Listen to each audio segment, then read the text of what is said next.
अश्वत्थाः सर्ववृक्षाणां देवर्षिणां च नारदः गंधर्वनां चित्रारथः सिद्धानां कपिलो मुनिः।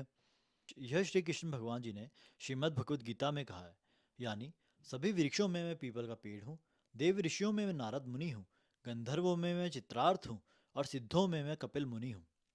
आखिर कौन है ये कपिल मुनि? आज इन्हीं के बारे में चर्चा करते हैं। कपिल मुनि का जन्म कर्दम प्रजापति और देवहूति के घर हुआ था। देवहूति जो ब्रह्मा जी की ही पोती थी। कहा जाता है कपिल मुनि खुद विष्णु जी के अवतार थे, एक ऐसे योगी जो दुनिया को सांख्य योग और भक्ति योग का ज्ञान देने आए थे। जब उनके पिता स्वर्ग सिधार गए थे, उनकी माँ देवहूति ने उनसे कहा, मुझे मोक्ष का मार्ग बताओ। तब कपिल मुनि ने उन्हें भक्ति योग और समाधि का रहस्य सिखाया और उन्होंने कपिल योग शास्त्र को रचित किया, जिसमें कहा ज्ञान और ध्यान ही असली शक्ति है। एक बार की बात है, राजा सागर एक बहुत प्रबल और धार्मिक राजा था, लेकिन उनके 60,000 पुत्र अपने अहंकार के कारण उनके वंश को विनाश की ओर ले गए।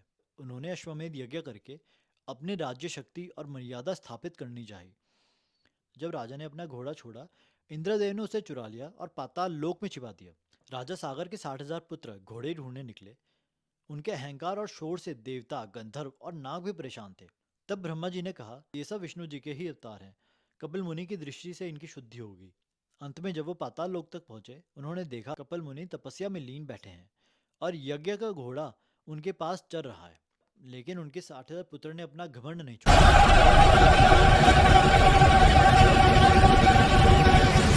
और केवल एक दृष्टि से पूरे 60,000 पुत्रों को भस्म कर दिया।